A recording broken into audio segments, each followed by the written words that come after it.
Sholat Idul Adha di halaman Istana Merdeka Jakarta pada 14 Mei 1962 berjalan dengan hikmat. Namun, saat masuk penghabisan rokaat kedua, seorang lelaki berpistol tiba-tiba berdiri dan meneriakkan takbir. Begitu mendengar suara 3 letusan pistol yang ditembakkan ke arah depan, Komisaris Polisi manggil Marto Wijoyo, Komandan DKP, dan wakilnya Sudio dengan cepat melindungi Soekarno. 2 peluru yang ditembak mengenai 2 anggota DKP, Sudarjat dan Susilo. Sementara 1 peluru lagi mengenai bahu Ketua DPR Kyar Haji Zainul Arifin. Tembakan itu pun membuat sholat Id terhenti dan para jemaah panik. Di tengah keributan, pelaku langsung dibekuk sementara 3 korban dilarikan ke rumah sakit. Setelah keadaan terkendali, sholat Id pun kembali dilanjutkan. Tadinya, Bung Karno akan memberi sambutan setelah A.H. Nasution memberikan khotbah. Namun, rencana itu dibatalkan karena kejadian penembakan itu. Setelah semua jemaah pergi, anggota polisi menyisir lapangan istana dan menemukan sepucuk pistol FN-45 di bawah tikar alas sholat, senjata sejenis yang dipakai pelaku penembakan. Melalui Radio Republik Indonesia, pemerintah memberikan keterangan resmi mengenai upaya pembunuhan terhadap Presiden Soekarno.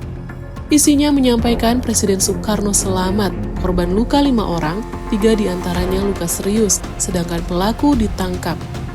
Dari berbagai media massa yang mengutip siaran tersebut, kantor berita UPI menyiarkan berita sensasional bahwa Presiden Soekarno mati terbunuh waktu sholat Idul Adha.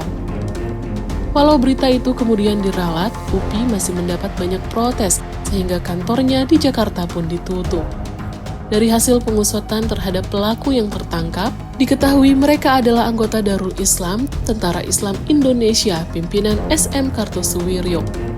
Pelaku yang berjumlah 3 orang adalah Sanusi alias Fata, Kamil alias Harun bin Karta, dan Jaya Permana bin Embut alias Hidayat bin Mustafa.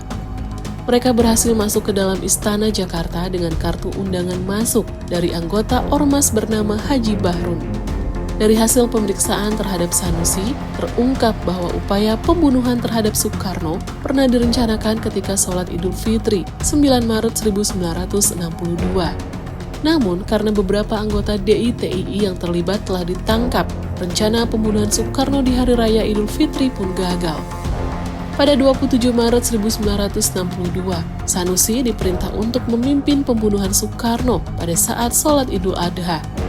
Setelah menerima undangan dari Haji Bahrun, ia memutuskan yang akan menjadi eksekutor adalah dirinya, Harun dan Hidayat.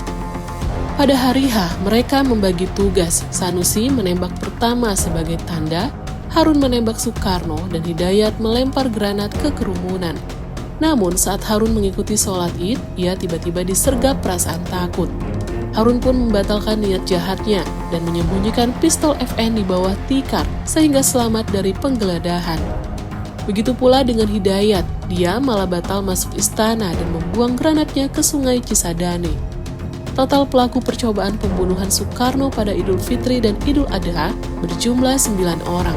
Semuanya berhasil ditangkap. Haji Bahrun yang memberikan undangan masuk istana juga ditangkap dengan tuduhan mengatur rencana dan memerintahkan pembunuhan. Setelah kejadian upaya pembunuhan terhadap Soekarno di Hari Raya Idul Adha, Presiden tidak pernah lagi melakukan sholat di tempat terbuka. Sementara itu, setelah upaya pembunuhan di Hari Idul Adha, muncul pertimbangan untuk membentuk pasukan khusus yang bertugas menjaga keamanan Presiden. Pada 6 Juni 1963, bertepatan dengan hari ulang tahun Soekarno, dibentuklah Satuan Tugas Khusus Pengamanan Presiden dengan nama Resimen Cakrabirawa.